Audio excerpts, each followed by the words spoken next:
From the return of the Trump administration, the growth of stablecoins, and Australia's shifting regulatory tone, is the world entering a new phase for digital assets? I'm Charlie Sherry. Crypto Corner starts now. In this episode, we're zooming in on the geopolitical and financial levers influencing crypto's direction. Joining us is Jamie Coutts, Chief Crypto Analyst at Real Vision. Jamie brings a macro lens to the space and has been following how policy, markets, and tech impact the digital asset industry. Jamie, thank you for joining us today. Thank you for having me, Charlie. So let's start with the big picture and get right into the US. With the Trump administration back in office, how do you see US crypto strategy evolving from here, particularly around innovation, regulation, and economic growth? Well, it's a completely new era. The Trump administration has come in and put on the table a couple of major policy announcements, but just the general change in atmosphere that we're seeing is extremely constructive for digital assets going forward. We've had 4 years of a extremely negative environment where the Biden administration, some would say unconstitutionally, enacted measures against digital asset companies and protocols, which really stifled innovation. And that has now been that has changed. We have regulations. We have new leaders at all the regulators, specifically tasked with looking at digital assets and creating an environment for this industry to prosper.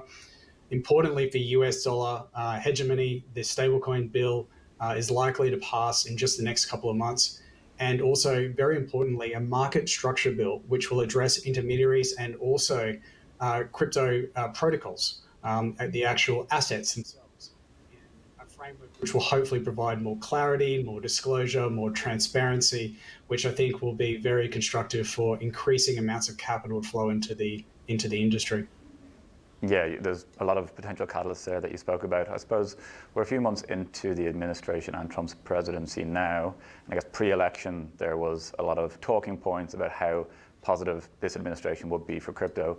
And that the US would be, a crypto leader globally, worldwide. Are we still seeing, them taking that stronghold and doubling down, or are there some signs of uncertainty? No, I think nothing's really changed. What has occurred over the last couple of months, which is sort of conflating the views around crypto or the blockchain digital asset industry, has just been what's been happening on the macro front, particularly around the tariff, the tariff policy and what that's done to risk assets. And obviously, crypto or digital assets is a high beta risk asset class. Bitcoin, I would argue, is very distinct from the rest of crypto. I believe that crypto is essentially high beta, very early stage technology, whereas Bitcoin is this quasi-strategic reserve asset, emergent collateral asset, mixed in with the digital asset sort of exponential adoption story as well. And you can see that in the price action, the way that Bitcoin has traded since really the market meltdown that we saw, capitulate into the April low. Bitcoin, if you compare it on a volatility adjusted basis, it has 3 times the volatility of the S&P. It only fell 30% during the collapse where the S&P fell 20%. So most portfolio managers can recognize what that actually means, and it has massive implications for asset allocation and for investment going forward as more sort of nation states take an interest in the asset.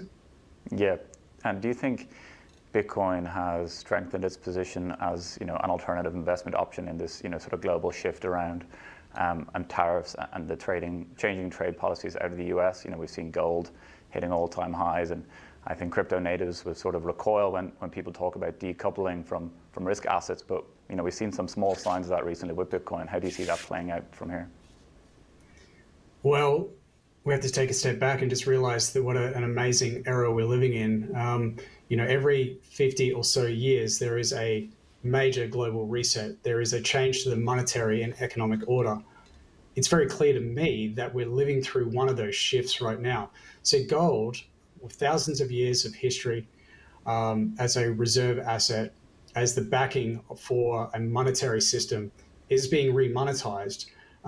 Maybe not to the point where it will become the largest collateral asset, but it is ascending back into central bank positions or central bank reserve holdings, because they recognize that the world is fracturing, that the turmoil and friction does mean that they need to diversify their reserve assets.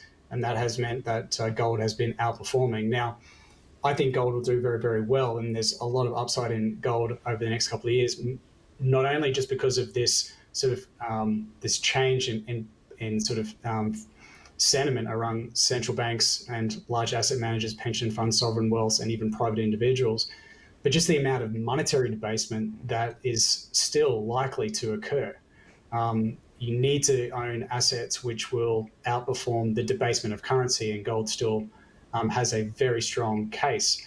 Bitcoin is the emergent global reserve asset, strategic asset, and potentially a settlement asset as we move forward. Central banks will probably start looking at Bitcoin because it has properties that gold doesn't have, which is the things around the actual monetary system built into the protocol, which is, fast settlement, very, very cheap, immutability and whatnot. So, we're at a very interesting time for the global monetary order. And I think even though gold has outperformed, we will see Bitcoin have an amazing year this year based on what we see on the liquidity front and the amount of currency debasement that central banks are going to have to do in order to get the to get the financial order back on track after the last couple of months. Yeah, very interesting. Moving beyond Bitcoin for a moment, so you touched on the Stablecoin Act out of the US. Stablecoins are one of the strongest use cases we've seen emerge from digital assets over the past few years. What is that landscape looking like through 2025, both in the US and beyond?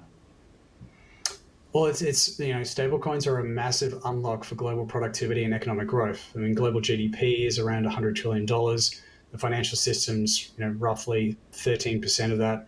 How much of that is tied up into long-dated settlement, opaque settlement systems, and exorbitant fees when we try to move money cross-border or even within our own borders?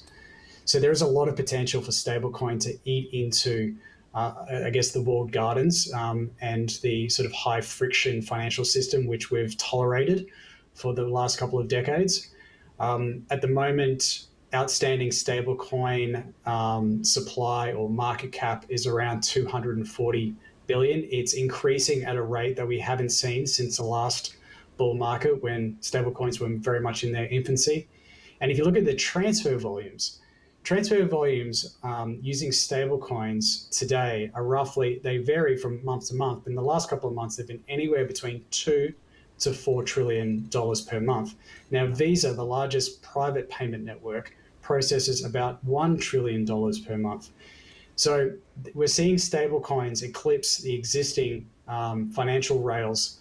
And even if you account for the fact that a large percent, over 50% of stablecoin transactions are bots trading cryptocurrency, the demonstration of the technology as a transfer or payment rail with superior outcomes to that of the traditional rails is very, very clear.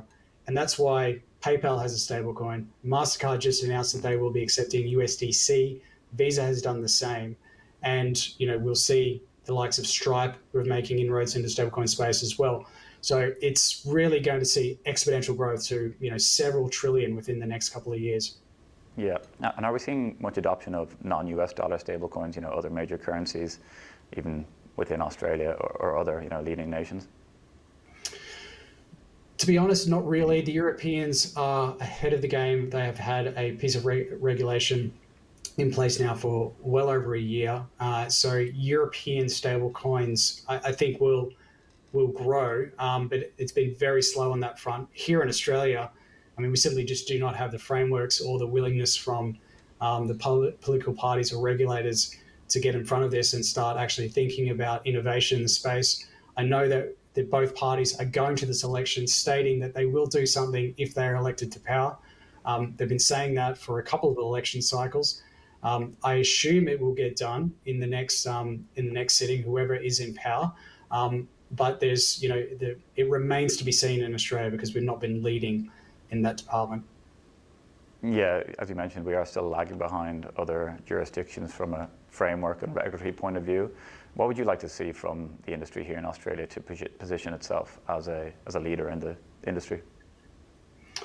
Well, I don't think there's much more that the industry needs to do, because we have, Australia still punches above its weight in terms of blockchain and digital asset innovation. There are teams based here. There are investors based here. So the industry, despite all the headwinds that have been put in front of it from the regulators and from the political scene, and I might also add the commercial banks. So let's not escape the fact that our commercial banks, our big four, are debanking and censoring transactions for those that choose to invest in digital assets under the guise of consumer protection. Meanwhile, they're all preparing the way for what will come next.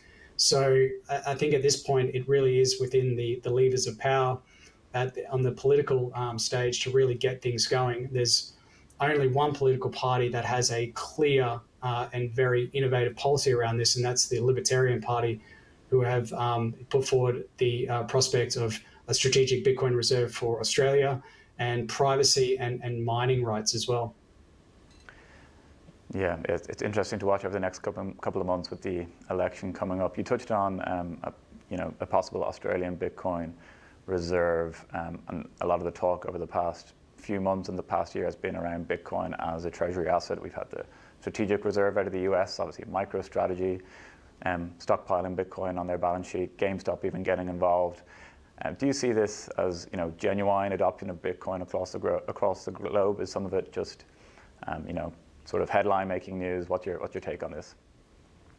No, this is a battle for survival. The reality is that the commercial banks, the financial system, the commercial banks, our central banks debase currency, and they debase currency at a rate of anywhere between 9 to 12%, depending on which jurisdiction you live in or which country you live in.